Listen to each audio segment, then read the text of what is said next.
Hello everyone and welcome back for another edition of 8 Minutes with Aaron. I am of course Joe Aaron, and today we are going to switch it up. We're going to talk about WWE Monday Night Raw. It just ended and I'm doing a reaction to it, so let's get rolling with a fresh edition of this guy right here, Aaron.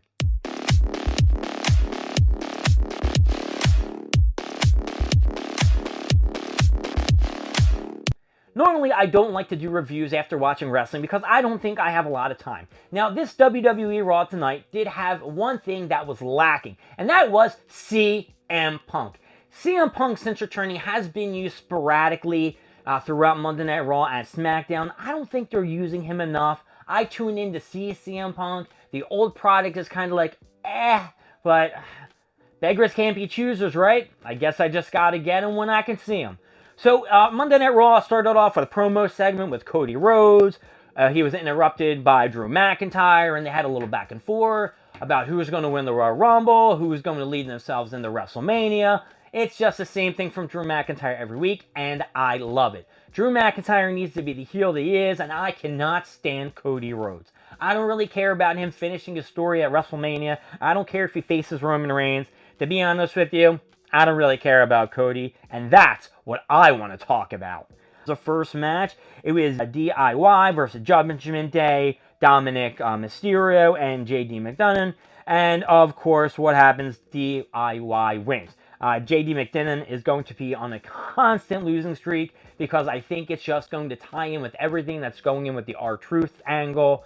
And I don't know what they're doing with DIY, with Johnny Gargano and Tommaso Ciampa. I think they kind of had their momentum a couple years ago and it kind of fizzled out. Now they're just kind of like out there as a tag team just to kind of create some filler. That's just what I'm thinking here. But yeah, I think this match is more about JD losing and then the R-Truth continuation with Judgment Day. You had a match, Candice LeRae and Indy Hartwell versus Tricia Green and Piper Niven. I don't really know what's going on every week with Piper Niven and Chelsea Green. I guess they're just like a comedic act, and they're going to lose all the time. They have no real credibility, and every time they come out, I know they're going to lose. I think it's trash. I think it's a bathroom break. And this isn't like a thing against women's wrestling, because women's wrestling, some of it's pretty good. I like Rhea Ripley. I like Becky Lynch. Of course, I love Bayley, Big Booty Bayley. And, I just don't understand what they're doing all the time. But I guess it's kind of like a push for Candice LeRae and Indy Hartwell. But they just beat the former tag team champions, like, it kind of in a squash match in a sense. So it's just awful.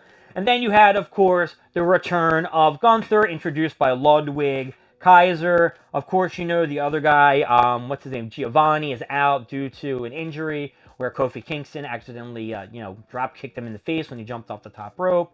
Hopefully he's doing okay. And basically Gunther's like, I'm joining the Royal Rumble. I'm going to go to WrestleMania. I don't know what everyone else is thinking, which Gunther shouldn't win the Royal Rumble because he is the IC champion and he's got a husky match that he could have potentially with Brock Lesnar, which if he beats Brock Lesnar, that's just pushing him more to the moon and establishing Gunther as such a freaking mega champion. But he gave props to Ludwig, who beat the shit and smashed Kofi Kingston's head into the ring steps from last week, which was kind of, funny, but it just showed they did more aggression. Out came, of course, Xavier Woods. Xavier Woods challenged Ludwig to a match to get some revenge on Kofi. They had a good back and forth. The match ended on a DQ. Ludwig tried to throw a chair at Xavier Woods. Xavier Woods dodged it, which Kofi Kingston did not dodge it last week and got hit with the chair. And then he picked up the chair and hit Ludwig, causing the disqualification, grabbed the steel chair. Ludwig kicked it, smacked him, put his head over the steel stairs. Ludwig missed. Boom, boom.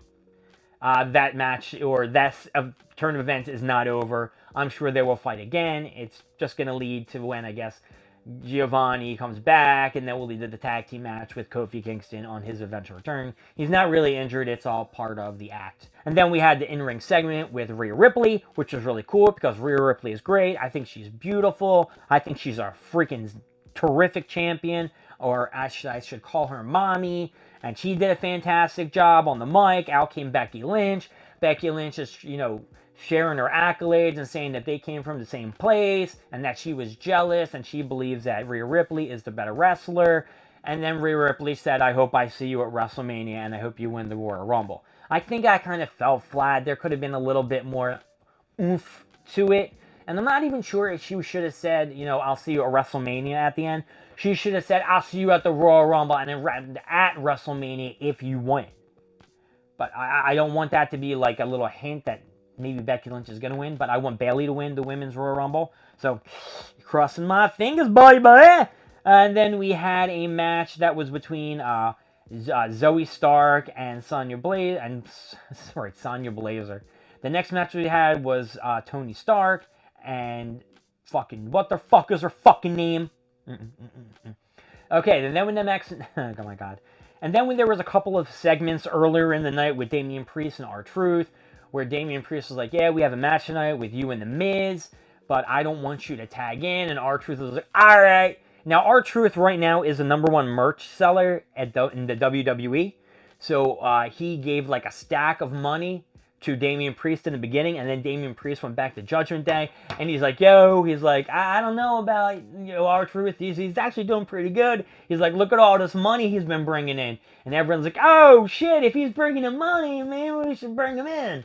So during the match, when R-Truth came out, he was behind the Judgment Day, it was really funny, and then he started giving money to Finn Balor, and giving money to Dominic, and then JD's like, yo, where's my money? And he's like, I ain't giving no money, you ain't in Judgment Day.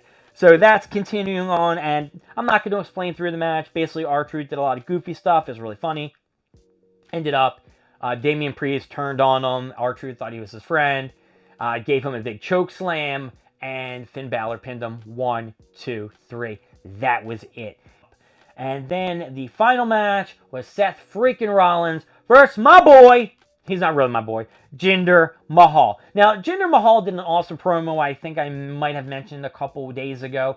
2 weeks ago at Day 1 against The Rock and America. And then he said, the national anthem in Punjabi. And everyone was booing. And he's like, you idiots, you're booing the national anthem. Had a ton of heat. And then for the following week, he, met Seth Rollins out in the ring and said, you're a chump, you're a bitch, and I can take that title off you, which led to the match tonight.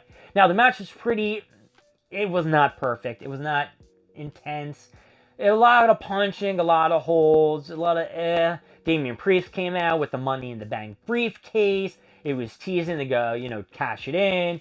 Jinder Mahal had the Indonesian Shear out there, wherever his dudes were, and they were interfering a little bit. And then you had Drew McIntyre, when Damian Priest was actually considering to cash it in, came out, and they kind of fought back and forth, which kind of led into Jinder Mahal getting 2 close victories. And let me tell you, I would have freaked out if Jinder Mahal won. He got whatever his finisher is after Seth Rollins got hit in the head with the briefcase. That was it. I was like, 1, 2, 3, done. Jinder's the new champion. That would be so cool. Nobody would see it coming. Tony Khan's head would explode from AEW. My head would have exploded. But unfortunately, Seth Rollins, of course, came out on top. I am not a huge Seth Rollins fan as the champion. I like Seth Rollins, but his title reign has not been too great. And he keeps saying that he's made this so prestigious and the #1 title in the industry. And I'm sorry, but it's not. But you know who will make that title? My name is Aaron. Thank you for joining me at 8 Minutes with Aaron. I will see you next time when we talk about something else, because you know what? This might have taken too much time. I will see you later.